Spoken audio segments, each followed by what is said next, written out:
दतिया विधानसभा उपचुनाव अब अपने निर्णायक दौर में पहुंच चुका है।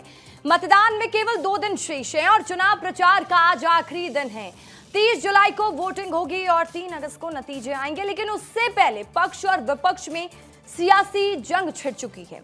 बीजेपी और कांग्रेस दोनों ही दलों ने आखिरी के इन घंटों में अपनी पूरी ताकत झोंक दी है। कांग्रेस दतिया विधानसभा उपचुनाव में हुई बीजेपी की पहली जनसभा के बाद से नरोत्तम मिश्रा के आंसुओं से उम्मीद लगा बैठी है। कांग्रेस को यकीन है कि दादा नरोत्तम के टिकट कटने से जो आंसुओं का दरिया आया है वो कांग्रेस की नैया को किनारे ले जाएगा। लेकिन दतिया उपचुनाव में बीजेपी और कांग्रेस के बीच मुकाबला कड़ा है। दोनों दलों के सामने अंदरूनी गुटबाजी, नाराज समर्थक और जातीय समीकरण बड़ी चुनौती बने हुए हैं। नरोत्तम मिश्रा का प्रभाव, कुशवाहा वोट बैंक और आजाद समाज पार्टी की भूमिका चुनाव के नतीजों में अहम हो सकती है। यानी कि कुल मिलाकर अब देखना होगा कि 2 दिन बाद दतिया उपचुनाव में क्या होने वाला है। दतिया उपचुनाव के बीच कांग्रेस को बड़ा झटका लगा है। पार्टी के वरिष्ठ नेता और दांगी समाज के प्रभावशाली चेहरे इंद्रपाल सिंह राजू दांगी ने बीजेपी की सदस्यता ग्रहण कर ली। मुख्यमंत्री डॉक्टर मोहन यादव की मौजूदगी में उन्होंने बीजेपी का दामन थामा। इस घटनाक्रम को बीजेपी के लिए बड़ी राजनीतिक सफलता माना जा रहा है। इंद्रपाल सिंह राजू दांगी लंबे समय से कांग्रेस से जुड़े रहे हैं और दतिया क्षेत्र में उनकी अच्छी राजनीतिक पकड़ मानी जाती है। ऐसे में उनका बीजेपी में शामिल होना कांग्रेस के लिए चुनावी समीकरणों पर असर भी डाल सकता है।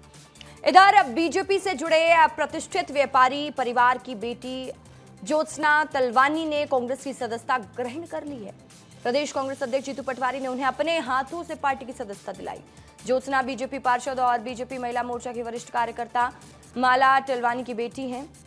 ज्योत्सना तलवानी ने सदस्यता ग्रहण करने के बाद कहा वो कांग्रेस की विचारधारा और राहुल गांधी से प्रेरित होकर पार्टी में शामिल हुई हैं। बीजेपी के साथ साथ कांग्रेस नेताओं में भी अपने उम्मीदवार की जीत के लिए जोर लगाए हुए हैं। दोनों ही दल भीतरघात के खतरे के बीच आखिरी घंटों में अपनी जीत सुनिश्चित करने में लगे हैं। चुनाव की आखिरी बेला में अब कमल का फूल और हाथ का पंजा दोनों के बीच चुनाव होने वाला है। ये कांग्रेस के लोग किस मुंह से बात करेंगे?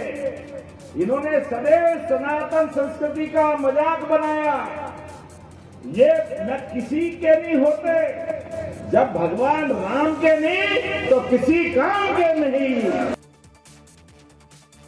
ये जनता आपकी तरफ क्यों वोट दे कांग्रेस को? कांग्रेस को इसलिए वोट दे कि मध्य प्रदेश की राजनीति को अगर बदलाव करना है तो ये दतिया का चुनाव, दतिया की जनता को ये अवसर मिला है, आपदा में अवसर मिला है मध्य प्रदेश की राजनीति पे लगाम कसने का। 5,000 रुपये वोट खरीदना चाहते हैं, ये बूथ पर कब्जा करना चाहते हैं। इन्होंने 8 के 8 टीआई हटा दी आज ही। इसका मतलब ऐसे टीआई लाएंगे जो इनकी मदद करे पैसे ले जाने में, दारू ले जाने में, बूथ कैप्चरिंग। हम जानते हैं इस बात को।